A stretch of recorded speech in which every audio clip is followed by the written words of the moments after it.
meeting to order. Thursday, July 16th meeting of the Ames Parks and Recreation Commission. Due to the COVID-19 pandemic, this will be an electronic meeting. If you wish to provide input on an item, you may do so as a video participant by going to zoom.us/j/950-338-16272 or by dialing via telephone the phone number 1-312-626-6799. You may also view the meeting online at the following sites. At youtube.com, search for Ames Channel 12, and at cityofames.org/channel 12, or watch the meeting live on Mediacom Channel 12. All right. Anything else? Okay. Can I get a motion to approve the minutes from May 21st, 2020 and June 18th, 2020? I'll make a motion to approve the minutes from May 21st and June 18th. And a second? Second. Okay. Sarah Litwiller motions and Eve seconds. Any discussion on the minutes? All right. All those in favor of approving the minutes from May 21st and June 18th, please say aye. Aye. Aye. Opposed, same sign. Seeing none, the motion carries. Next item on the agenda is the public forum. This is for items that are not on the agenda. So I know we have several people in the audience that are wanting to speak on an agenda item, but if there's anyone else that has something to discuss that's not on the agenda, please make yourself known to Keith. We don't have anybody raising their hand right now, so I think we're okay. Okay. Seeing no items for the public forum, we'll go ahead and close public forum. I forgot to mention at the top of the meeting that this is an amended agenda. The agenda was posted to the public on last week, but the Friends of Ada Hayden Heritage Park decided to cancel their golf cart tours of the park. I assume due to COVID-19 concerns, and so item 4, approving the golf cart tours, has been struck from the agenda. Okay, item 5. Yeah. So this one is there's a development called the Domani Development, which is adjacent Christopherson Park, which is south of Oakwood Road. And we have Keith Arneson, who's the developer, and Greg Broussard, who's with Bolton and Mink. And then I'm guessing the phone number is Steve Peck, and who is he with, Keith? He's with Epcon, the parent company of the franchise that I now own. Okay. The phone number is actually Benjamin Campbell. You see me on the screen and a phone number because I have a not very fancy system. All right. We should have known that from yesterday, right, Benjamin? Indeed. And Benjamin is a planner with the city of Ames, who's been working with Keith and Greg on this development. So what I'm going to do is I'm going to share a PowerPoint here in just a minute. But before we do that, what I just wanted to mention is you're going to see, we did send you some of the drawings from Bolton and Mink in regards to the development. What we'll go through today is how that development is impacting the park. And right now, some of the improvements that are going to be made or the impact of the park are all going to be done by the developer and paid by the developer. So thank you, Keith, with that. And one of the things when we do these types of projects, when we have this, and I use Roosevelt Park as an example, what we like to do is at the end of it, we'd like to all stand on the corner or stand out on the street and take a look and say, hey, this is perfect. This is what we were looking for. We want to be good neighbors to the Domani Development. We want the Domani Development to be good neighbors to us. So that's, we've been having conversations. I know Keith and Greg have been working with the planning department, and Benjamin. Joshua has attended some meetings of the Development Review Committee. We had a conversation just to discuss things yesterday a little bit. So a number of different conversations. And what you're going to see is kind of a culmination of all of those conversations. So right now, so does everybody see Christopherson Park? Mhm. All right. So we'll just kind of go through this, and again, like I mentioned, Domani Development is the what's happening next to Christopherson. So with this, I'll kind of, hopefully my cursor, you can kind of see that. So what's outlined highlighted or outlined in white, that is current Christopherson Park. And you can see it's elongated, just about 7 acres. Oakwood is up here. University, the roundabout is right here. If you keep going, that's Airport Road, and so on. But all of this is the Christopherson property, the homestead, and you'll see here in just a minute with it. So we're going to talk about this. We're going to break this up into several different sections. We're going to kind of talk about a north section, a middle section, and then south section in regards to what's going to happen. So what we wanted to do is in this north section is just show you a little bit and kind of pay special attention.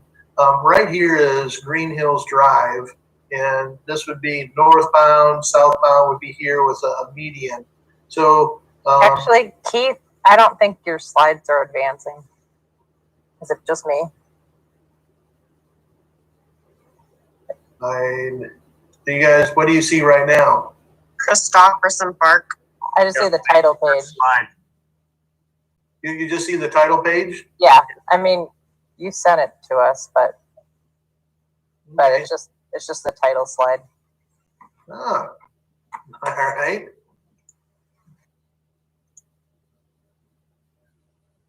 Okay. All right, we got Joshua's coming in here This one, it to. showed up online. It just shows that you can click the presentation mode. It just like shows the main slide and then all the slides on the outside. So are you guys just seeing all the slides on the left too? Mm-hmm. Yeah. Yes.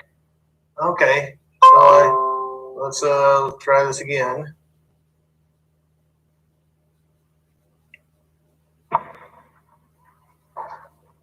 All right. Okay. So that's what you're seeing. And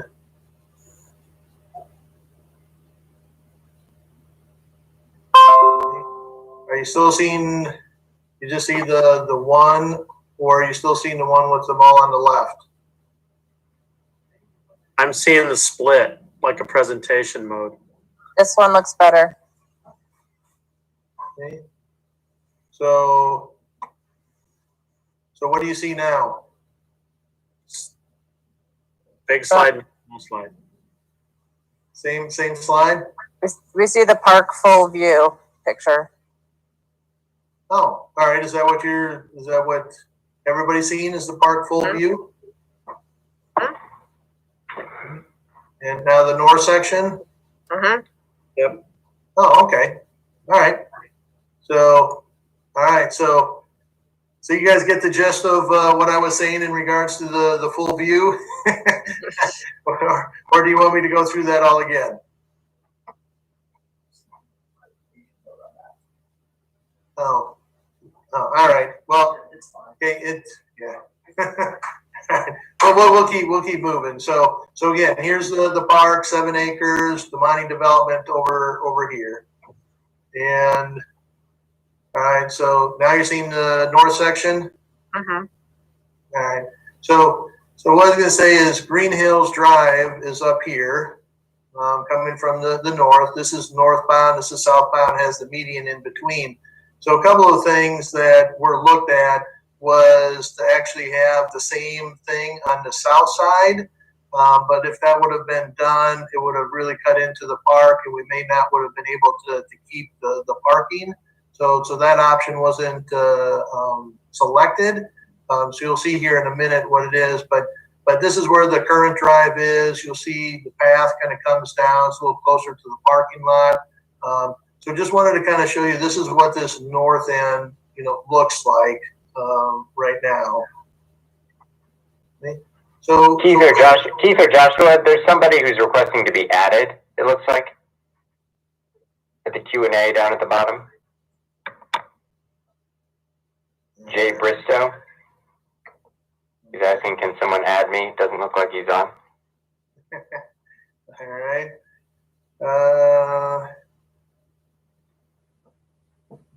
This is all still new to me. We'll see. I don't know how to do it while I'm in this, so I'm going to stop sharing and we'll come. Oh, here it is. So,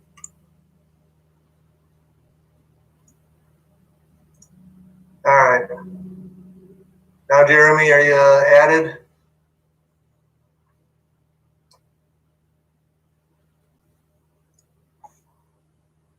It looks like it. He's muted. All right. Okay, so you're good? I think so. Thanks. That's what happens for being late. Yeah. All right. Now, all right. So we'll go back to this. So several things with this Domani development that we're going to talk about is, I already touched on a little bit, the street placement, parking, paths, and then we'll talk about stormwater. But one thing on this slide that I want to talk about is this north stormwater pond. One of the things that we have experienced in the past is in storm events, the water would flow from various areas, come through here, and then kind of run into the park. And this area right here has generally been soggy, gets a lot of water. At one point, things backed up, it flooded, and then it flooded some of the garages in Wessex. What they're doing as part of this development is all this water will flow into the stormwater, and instead of the overflow flowing into the park, it will actually be outlet to the storm sewer to the north in along Oakwood.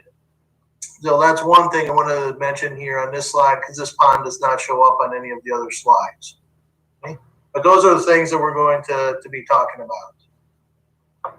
Okay, so with this north section, you can see with it. So as far as street placement, again, I'm going to show it earlier. You got northbound lane, southbound lane with the median. What was decided was to kind of get this road, which is Green Hills Drive, kind of split almost the median. So if you're coming here northbound, you'll just have to divert a little bit to the right to get on it now northbound. You're coming from the south, maybe a little bit to your left to get onto the southbound across. But again, it doesn't impact as much of the park. So you can see right here along the cursor, that's the property line, with it. And you can see there's a little bit different configuration. You can still kind of see where the drive is currently coming in. And then the parking, you can see, is still generally the same parking lot. It's just that what they will be doing is adding in this kind of median and then creating a one-way drive through the parking lot. So if you come in from the north, you'll have to come down here, enter, and then we're going to do angle parking right there. I think we do lose a spot or two. Is that correct, Joshua? Or Greg, do you know? I believe we reduced by one spot. That is correct. Yeah. Okay. So, so that's one of the things with the parking. And again, with this option, it was less intrusive to the park, and we could keep generally the same parking area. So we really preferred this option. So, so that's one of parking lot changes. One of the things on here, and if you can kind of see, right here's a crosswalk across Oakwood, and then there's a little connection to this path right here. Right now, this path is shown going straight to the north. So if you wanted to continue, you'd have to come up here, take a little jog on this path, and then go to the crosswalk. In our conversation yesterday, Keith and Greg both agreed to actually reroute this path a little bit this way. So when it gets up here, it just ties in directly south of that crosswalk. So that's a little bit changed with that path, right there. It actually works a little better too, because there's some electrical boxes and some light poles, and they can avoid some of those. Again, you can see this is the current path. The path will be rerouted up here, and then across Green Hills Drive and tie into the current. One of the other things I wanted to mention with this is, should say right here, the Domani is required to put a 5-foot sidewalk along this drive right here, or road. And what they're going to do is, rather than putting a sidewalk here and then having a path close to it, what they're going to do is they're actually going to divert that sidewalk, widen the path, come into the park, and then create this path all the way to the parking lot, on the back side of the parking lot, and then connecting it here. So that is something that they will be doing. In addition to that, there is a crossing here, and with this block, what we learned yesterday, if it's more than 660 feet from one intersection to the next intersection, they do have to have a mid-block crossing. So what they're doing, that's what this is right here. So people that are living in one of these areas here, they could come on this sidewalk and then cross over into the park at this point. With that, we already talked about that stormwater pond that's over here, overflowing to the storm sewer on Oakwood. So really what that winds up doing is it reduces some of that storm water that will come into the park. But we are hoping that at some point we will probably, Parks and Recreation, will do some renovation to this area.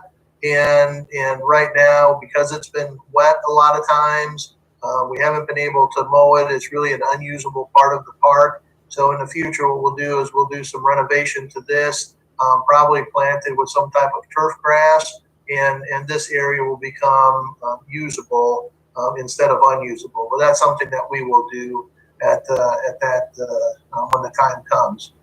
So, and then there will be some demolition of the drive and of these other paths as well. So everything that we just talked about here on this side, or this north section, staff is good with what's being proposed. So I don't know, Keith or Greg, do you have anything that you want to add, to this, or I don't know if I missed anything. Well, number one, thanks for having me. And number two, I have the same desire to stand out front of this and look at it someday too. And hopefully it adds to Ames. So I think we're on the same page there. Most of what I sent you really was conceptually just what I'm trying to do there when you ask about who might be using the park. I'm trying to give you some idea of what it is we're going to be doing relative to adding housing stock, and not target audience so much as maybe the likely buyer of these properties. And beyond that, I'll let Greg talk about any other improvements. Did you talk about the 54-inch culvert? No, we'll we'll be getting to that. Right now, we're just talking about things on the north section here, Keith. Okay. So I'll be happy to answer any questions now or during the presentation if you have questions about what I sent you in a PowerPoint. Greg, anything on this north section? Not really. I mean, I think you did a good job explaining it, Keith. Just for kind of a reference, right now the water that flows there, we're going to be, like Keith was alluding to, dramatically reducing that. We had heard through our preliminary concept layouts and our investigations about the issues that the stormwater had in the past as it flows through there. So we looked at an alternative solution to it, and that alternative solution was our pond will outlet through storm sewer and flow into existing city storm sewer up on Oakwood, and that'll help really improve the quality of that area inside the park. So we're excited about that. As we are. Yeah. Okay. And any questions on this north section from commissioners? Okay. If we move down to the midsection, and you can see a little bit more, you got that sidewalk that talked about. They are adding some off-street parking right here. But then when it comes off of that, it will be more a wider shared use path, and then it will come into the park. This right now is current path.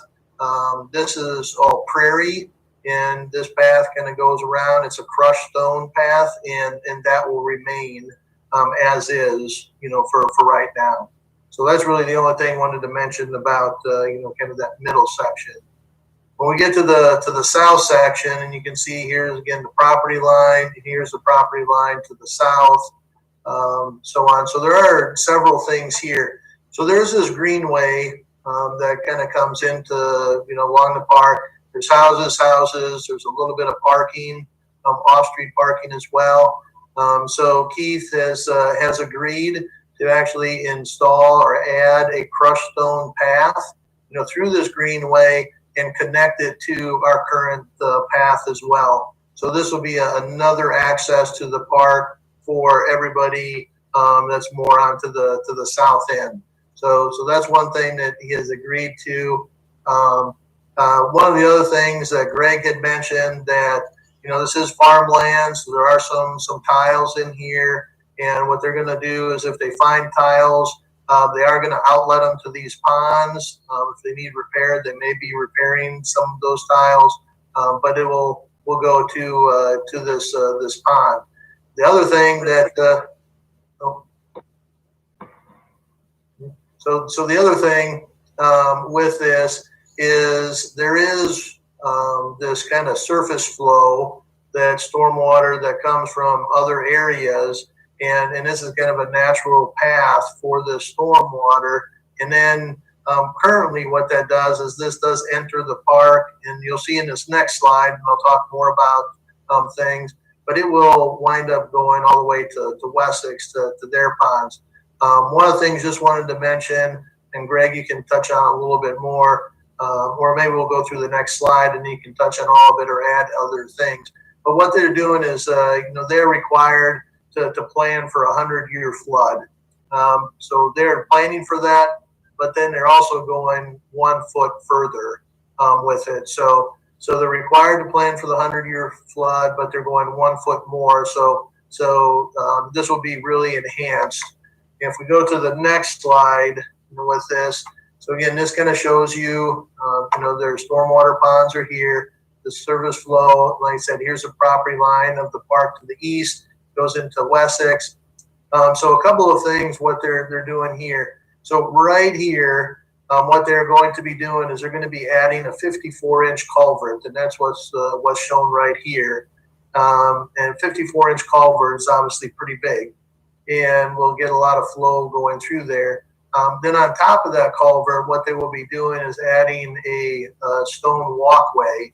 So at some point, this path, may connect over here with the southern property. They have a path that comes in right to the property line. So people can get from one way or the other, or, they can head into the park this way. So this 54-inch culvert will be a great addition. In addition to that, what they're going to be doing is cleaning up this channel. And what that means is they will, scoop it out. It'll have a flat bottom. The sides will be about 3 foot, and then they'll also reseed it. And we have a couple of options that Greg talked about, a wetland mix in there, or if we choose when we get to that point to do some other type of seeding, we can let them know, and that's what they'll seed this into. So those are kind of in that south section. So Greg or Keith, do you want to add anything, to anything that I may have missed? I think that was a good summary, Keith. Yeah, so the goal of our project is obviously for development, but one of the benefits of it is the stormwater for the park.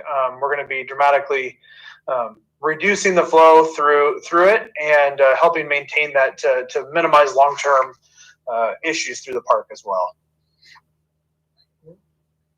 So with everything that we just showed you, staff agrees with everything. And like I said earlier, we appreciate everything that Keith and Greg are doing to help, again, be good neighbors with each other, and minimize the impact of the development to the park system. So we are good with everything there. So right now, any questions, comments, or concerns from commissioners that either Joshua and I can respond to, or Greg and Keith can respond to?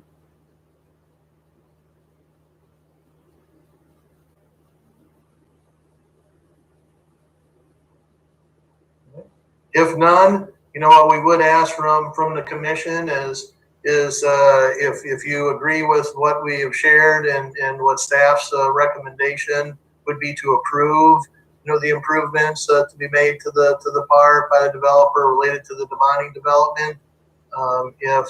If you guys are good with everything, you could make a motion, and then that, I guess from here, Keith and Greg will be taking this to the Planning and Zoning Commission, and then eventually to council. And I know council, when they see these things, they usually look to, well, what did the Parks and Recreation Commission say, seeing as it does impact, the park. So.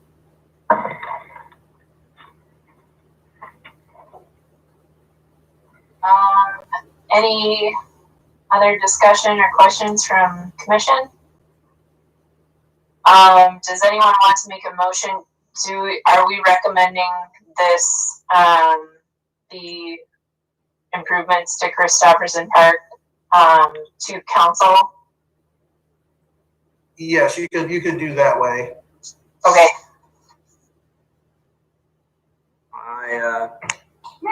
I will move to approve the recommendations.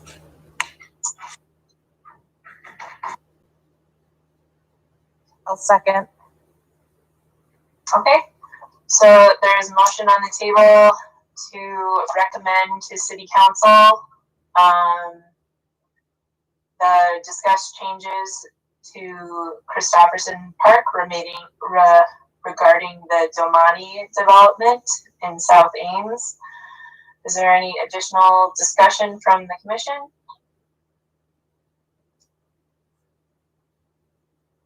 Nope. Okay. All in favor of the motion to recommend to City Council the improvements on Christopherson Park, please say aye. Aye.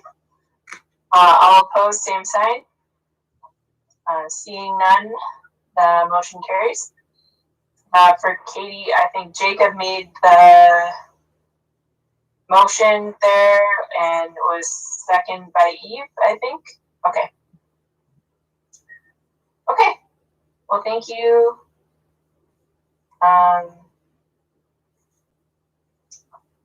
Yeah, any last words, Keith or Greg? I don't think so. We appreciate your cooperation on this. Okay, great. Well, thank you for coming. Thank you. Okay. Next item on the agenda is discussion regarding future Parks and Rec commission meetings to be held virtually or in person. All right. So that screen is gone, correct? Yes, we're back to just the. You guys look like it's a bobbleheads right now. All right. So with it, with this one, the commission meeting. So right now, city council, and we were going to follow the lead of city council, and they were thinking that when they got to July, they would go back to in-person meetings. One of the concerns that they had or have is that people aren't ready to come out, and they do have some topics that they think will generate a lot of interest coming up. So and with social distancing, you really can't get that many people in the council chambers. So as of right now, they have elected to stay with virtual meetings, and at some point in the future they'll have conversation and make a decision when they're going to come back to in-person meetings. So for us, what they've done is with commission, so we can commission, you can choose to either do in-person or continue to go virtual, and that's what we want to have this conversation about. I know Dwayne did throw out the idea about could we do it in a park. The one thing with it is it's really not what we like to do is all these are broadcast, and if we go in the park, it just makes it more difficult to be able to broadcast the meetings. So I would love to be outside, maybe on some days, and those 95-degree days. Not tomorrow. But that was a suggestion. I just wanted to say that great suggestion, but probably not feasible from the broadcasting standpoint. So I'll just leave it to you to have the discussion as to what you want to do moving forward. So my question is, masks or face coverings are required in City Hall, correct? So right now they are expected. Okay. What it is. Now, council did have some discussion on Tuesday night in regards to what could the council do in regards to even from a citywide, mandate if they chose to do something. And so anyways, the conversation that they had was they directed staff to come back next Tuesday with more information. And I think they'll be making the decision of whether or not they're going to require face masks in all city buildings, or if they're going to continue with the current practice that they're doing. And one of the conversations that was brought up on Tuesday night and will be brought up also is just in regards to activities and programs, what to do for face masks or face coverings there. Not relevant activity pieces relevant to us, but at least for this discussion. But they will make that decision next Tuesday. But right now it's expected for people to wear face masks. Go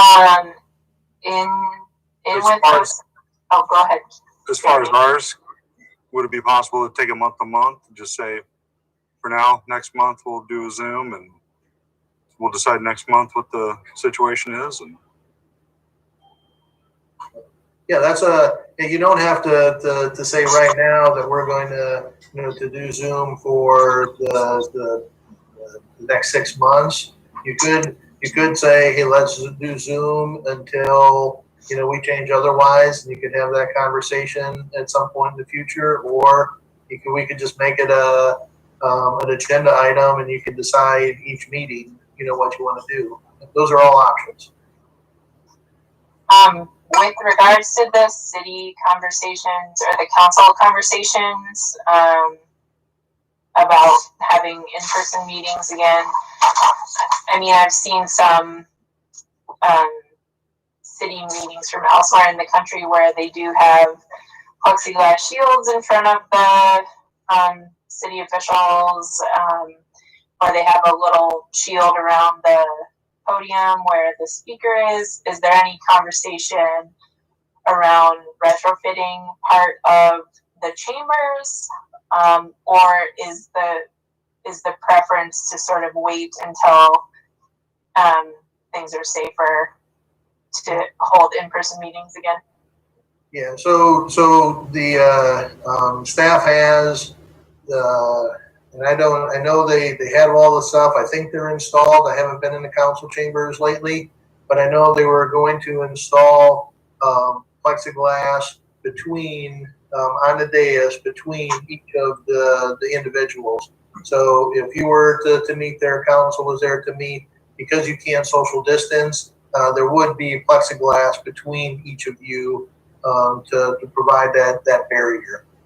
I'm not sure what they did in regards to the podium, but also because of the space and the 6 foot social distancing, it's very limited how many people can come in. And I think that's more so one of the deciding factors for council is if they open up the court chambers, and even if they open up room 235 and broadcast it on the TV, and room 135 broadcast it on the TV, it's still very limited. And if we do go to council says, yes, we're going to start in-person meetings, initially staff will probably stay in either out of the council chamber somewhere, either in their own office if they office at City Hall, or maybe a smaller conference room, be tuned into it. And then when their item comes up, then they'll come up to the council chambers, get into the council chamber. So there really only be one staff person generally at a time that will be in there delivering an item. So I think it's very complex and cumbersome. It sounds like kind of a hassle. Yeah, and that's and they have talked about, and they're still working on it, trying to see if there's some way to do in-person meetings and Zoom at the same time.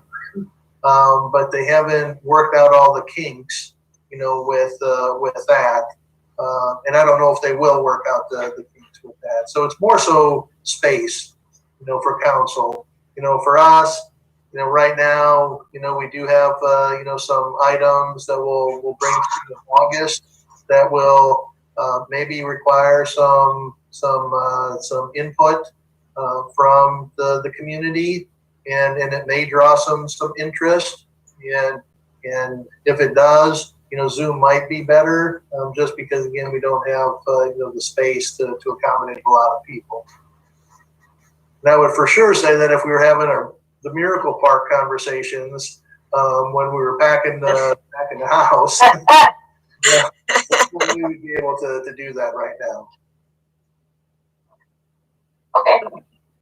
Well, I guess I'm in favor of Jeremy's suggestion, just sort of take it on a month-by-month basis, and Keith's expansion on that, just to make it an agenda item each month for us to vote on whether or not to continue the Zoom or to have it in person. So I think especially the next 2 months, because I just don't know how our county caseload is going to be once more students are back. So it's a big question mark. And I don't think we still know what the school district is doing. Do we? No? Okay. I think I heard maybe August 10th.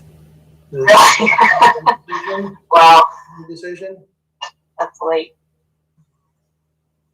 I know they're hosting meeting.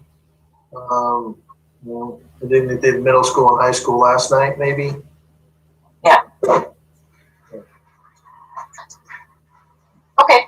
Do you want us to make a motion regarding next month's meeting, or? Yeah, I don't know if if you want to have a record of it, it might be a good thing. Just somebody make a quick motion that host the August meeting via Zoom, and you could add in there that we'll make the decision month by month. If you want to do that, that would be good. I'll motion that we hold our August meeting via Zoom And at that meeting, we will decide on September's meeting. Okay, is there a second? Jacob will second. Jacob will second. So the motion is from Jeremy to hold August Parks and Recreation Commission meeting via Zoom and to reevaluate at that point for the September meeting. Jacob has seconded. All in favor, please say aye. Aye. Aye. Opposed, same sign. All right, seeing none, the motion carries. Okay, agenda item number 7 is just an update on Parks and Recreation operations due to the pandemic. Yeah, so just to kind of go through a few things, and if you guys have questions, obviously we can answer any questions. So right now, facilities and amenities, we have done some reopening. City Hall, Community Center, Auditorium, they opened up on July 1st. Prior to that, June 1st, we opened up playgrounds in the skate park. June 5th, we opened up the Ames ISU Ice Arena. And then June 8th, we opened up municipal pool. And with all of our facilities, we are looking at the social distancing. We have stickers on the floor if people are coming up to the counter to make sure that we're keeping the 6-foot distance. If you went into the community center, you see enter here, and you get into the gym, there's arrows on the floor on how to move through the facility. We have people going out a door that we generally don't use, just to try to avoid people coming in and out. We've done that at the ice arena as well. They enter the ice in one way, they exit the ice in another way. They come in through the north doors, they exit through the south doors. So we've done a number of different things to try to keep that social distancing there. With some of the programs and activities that we're doing at the ice arena, we're just doing rentals right now. We do have a figure-free open skate that we've been doing, getting maybe 15 people at a time. We've been doing stick and helmet, which started off really well, getting 20, 30 people, last week, last 2 weeks, really kind of dropped down. But one of the things in the next couple of weeks that we are going to give a try is we're going to try some open skates. We haven't done any of those to this point. We're going to do them a Friday at noon, and then on Saturdays and some Sundays, kind of a 2 to 4 time frame. But what we are going to do is we're going to limit the number of people, and what we're going to do also is they're going to have to pre-register, for those open skates and pay at that time. So it'll almost be like a class. And what we're going to do as well is we're going to ask them, for their skate size, if they want skate rentals, and what we'll be doing is preparing the skate rentals ahead of time, so we can minimize the number of staff that we need. So when they come and pay, we'll get them their skates right away, and then they'll still return them at the skate window. But we're going to give that a try over the next few weeks and see how that goes. With lap swimming and swim lessons, our lap swimming has gone really well. We have a number of different lap swims throughout the day, 7 days a week, and I think through June we had, of all of our lap swimming times available or slots available, we were filling about 92% of the slots available. So a lot of people that were interested in lap swimming, but they too they have to sign up, for those. They just can't show up. And again, we've been doing some things there, with the social distancing and so on. Swim lessons has been interesting.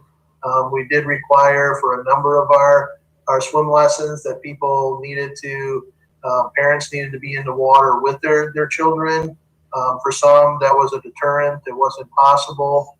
Some really liked it. We got one email from an individual that said, hey, I think this is great, because I think my child is now getting more one-on-one attention with me in the water than when you have one instructor and they're trying to get to 4 or 5 people at a time. So, but with our first session, and I can't remember if I've shared this with you before or not, but our first session in June, we had about a third of the people that we've had the last couple of years.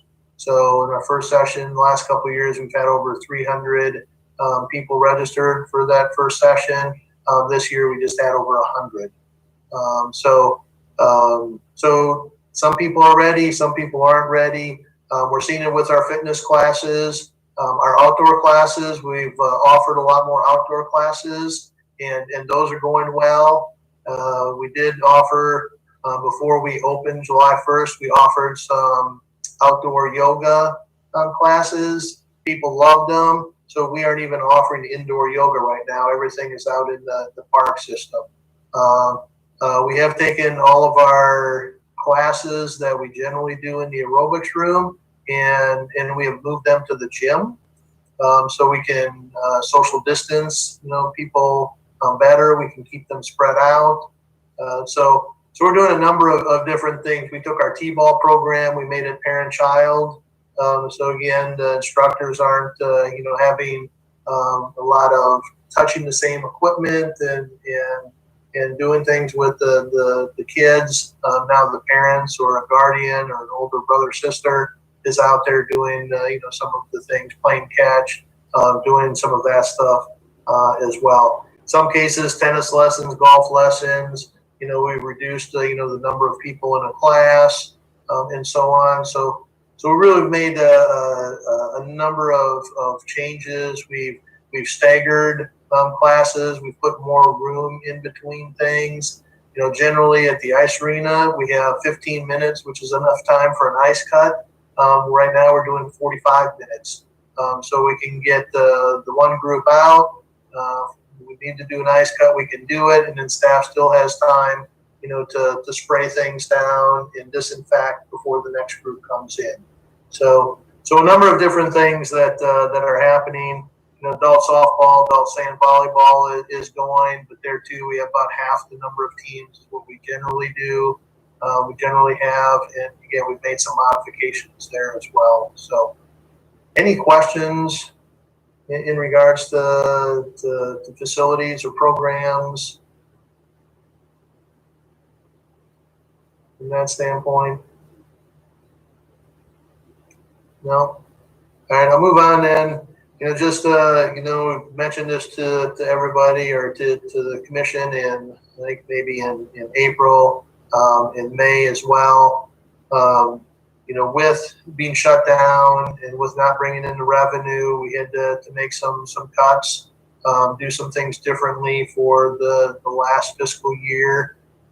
We did some preliminary numbers of how we finished for the fiscal year.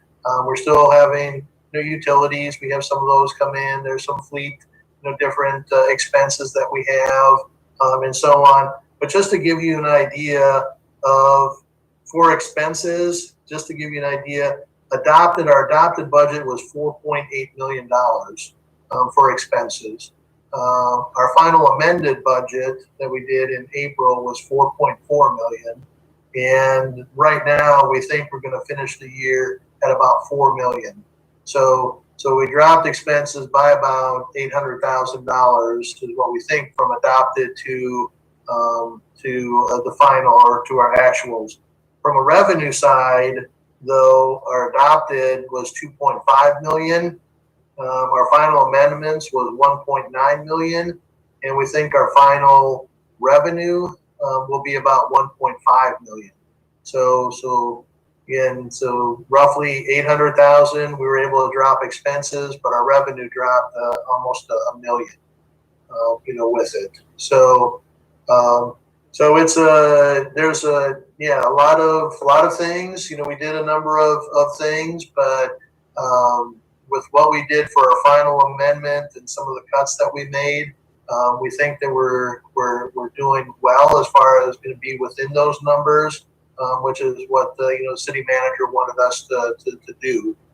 So that's with the 1920. So now looking to 2021 with the budget, Our adopted expenses are 4.9 million, and our adopted revenue is still again at 2.5 million. So 2.4. If you can see, if this continues, the lower registrations and so on, our revenue could be a lot less, than that 1.5 million. On the flip side, for example, if things do get better and we are able to open Furman next year and it were to be back to normal, we would bring in another $250,000 just in season pass sales in May without having a lot of expense for this. If programs got back to the normal, which I'm not saying they're going to be, and if any of you have a crystal ball and you know that, I'm sure you'll be using it for a lot of different things. But I think people just are hesitant right now in coming back. Some people are good, with it, but a lot of people, aren't, and we just don't know what's going to happen, through this fiscal year.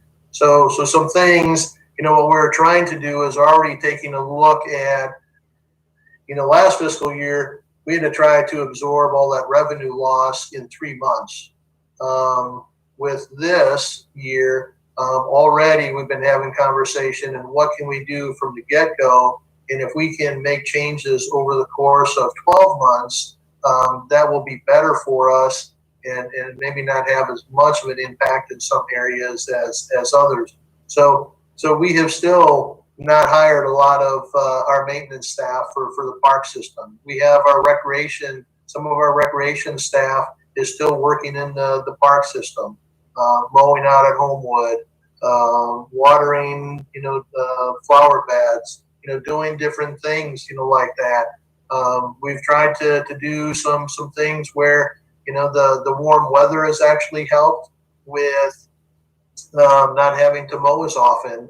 So we've been able to, our mowers aren't there, but we can, have, some of our guys do other things, with that. Again, we were set to increase our FTEs as of July 1st, full-time staff, a full-time position for 1 FTE and a 3/4 time position, 0.75 over at the ice arena. Right now, those positions are on hold, and we'll have to see how we go through this year, but we may not add those positions at all, this year. And our goal is to be able to do things so we don't have to furlough people, and we don't have to let people go. I know Taylor over at the ice arena, she's been flexing her hours at times, and she may be there on a weekend or on an evening, again, so we don't have to use the seasonal staff. One thing or two other things, training, and this is something that has come from the city manager's office, is to not do any training or conferences unless it's to keep somebody's certification. Right now for our department, that's we have for this fiscal year about $38,000 for training and conferences for all of our staff. So that's something that we're doing. Another thing, with our fall winter brochure, because we're not sure on a number of different things, what facilities we can get into that aren't ours, the appetite for people to be coming back to programs. What we're doing is we're not going to do a fall winter brochure, right now. And what we're going to be doing is we're going to be sending information out, as we know and we have solidified the details. So when we know, hey, here's what we're going to do for fitness classes, we'll get that information out to people. Once we know if we can get into the schools for youth basketball, then we'll get information out. Same thing with volleyball and so on. So there's a number of unknowns yet that are out there. So But those are some things, and if we don't do the fall winter brochure and we don't nail it, that saves about $15,000 to $20,000. So there are a number of things that we're already looking at to try to do to save money early on, and see where we're at as the year goes on. So that's just kind of an overview of things. So questions, comments?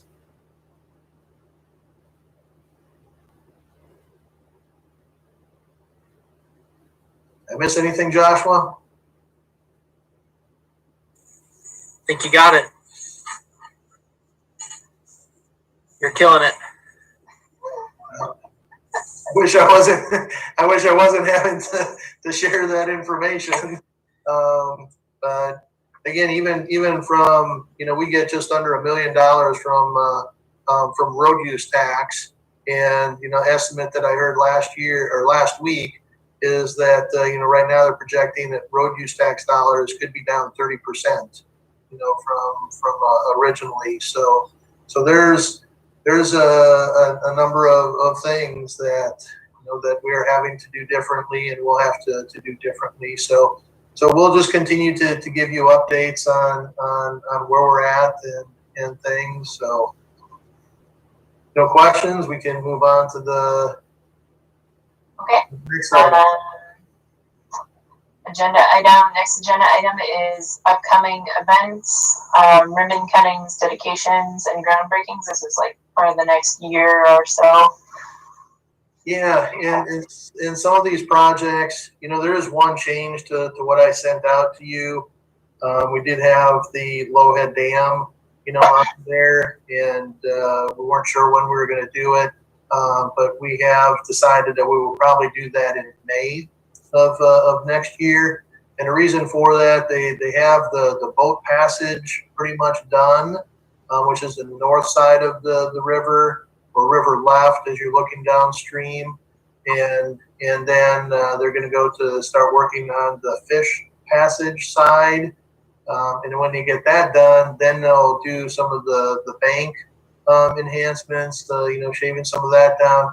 We're hoping that can all get done. They can seed it yet this fall. It could have some time to establish itself next spring. So that's one that we're going to be doing.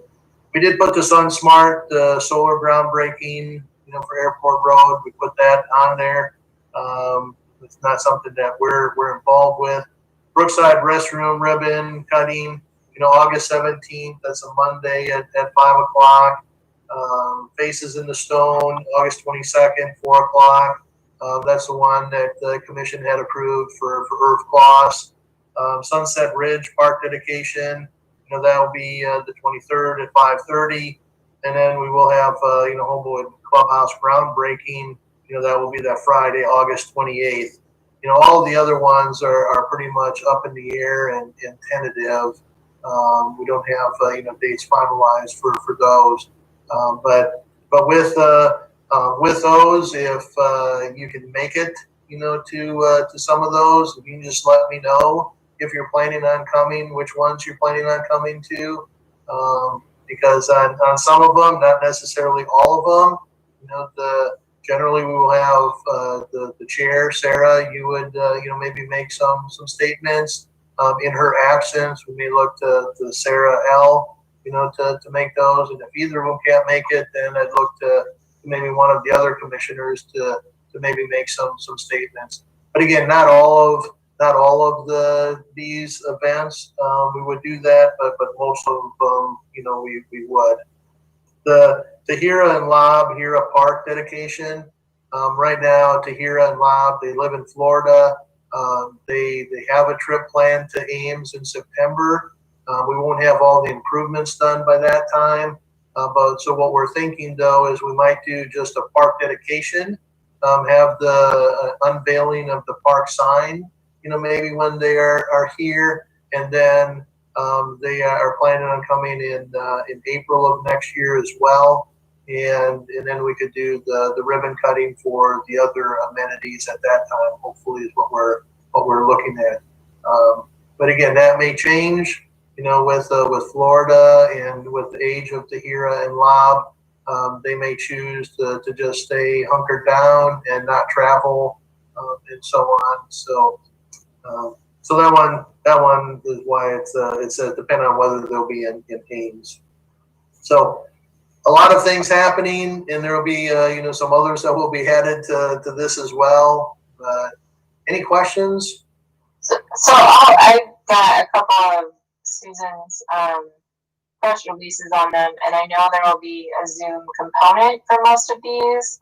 Correct. But it's also the public is invited to the actual one, or is it just commission and staff?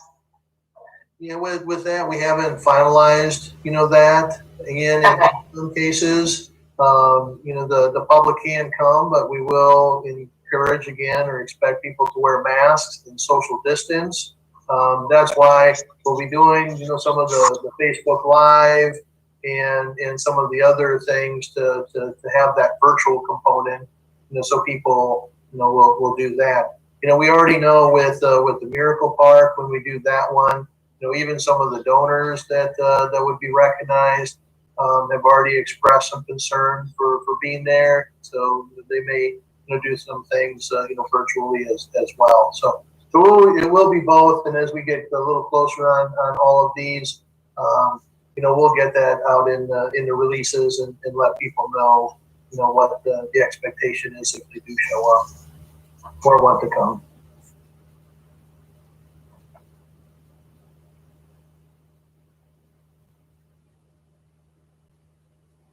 Any questions, comments?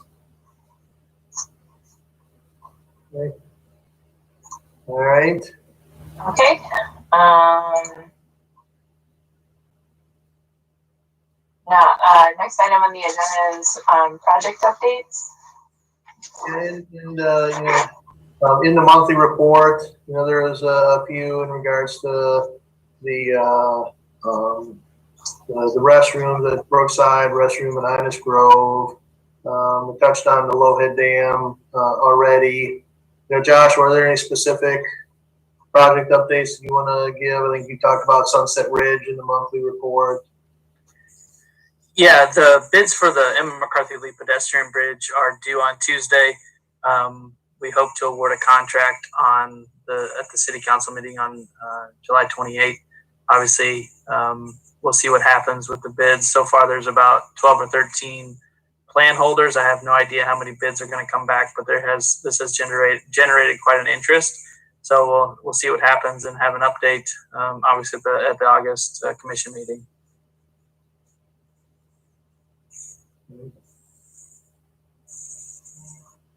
Well, other than that, really no other updates.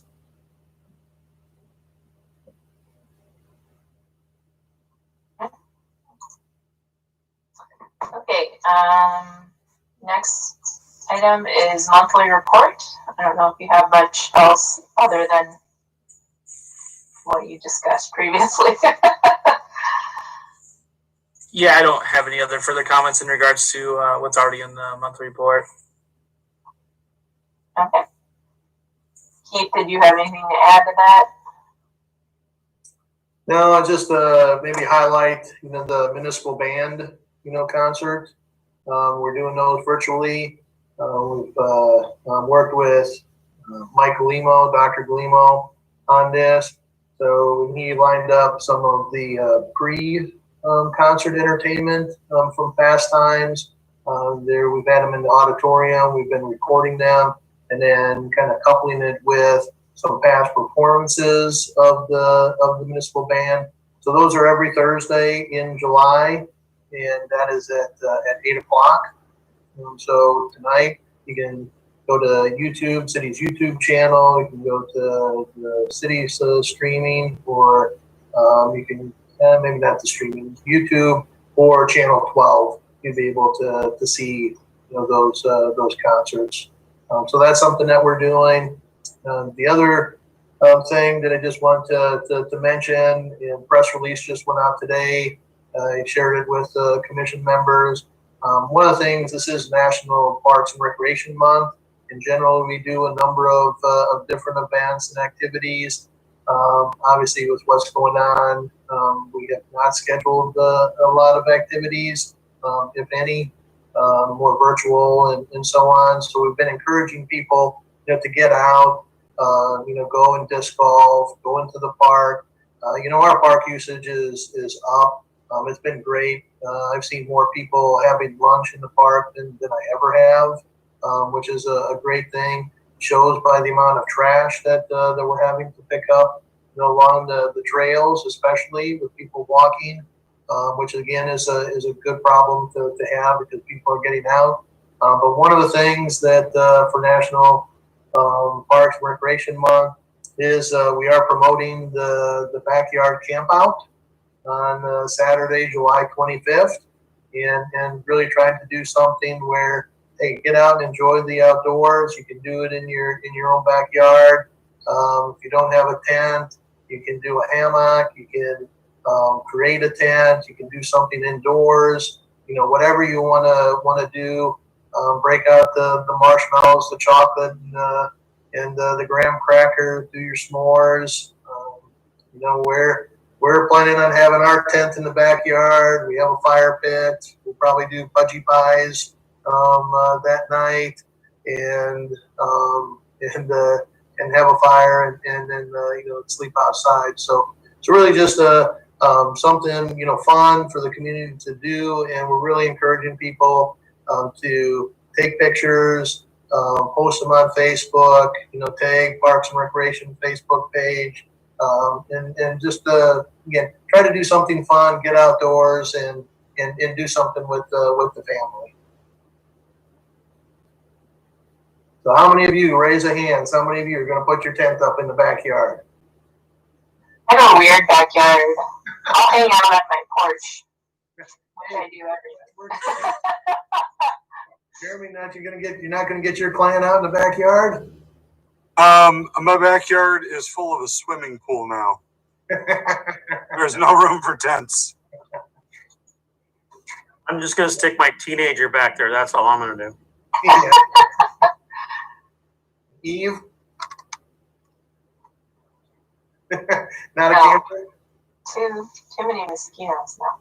We do want to find a county park or something that's not super busy around here and do a couple nights of camping before summer slips away. So anyway, any other commission member comments? I have one question, is very random. We were in Emma McCarthy Lee Park, and there is like a trench that has been dug from the picnic shelter to there's a post on the edge of the wooded area, and there's some sort of lamp.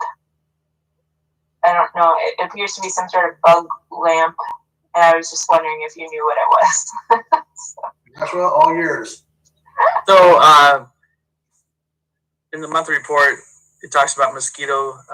We've done mosquito larviciding and fogging. So we partner with Iowa State University, the Department of Entomology, in doing mosquito surveillance. So exactly like what you said, that is a mosquito trap.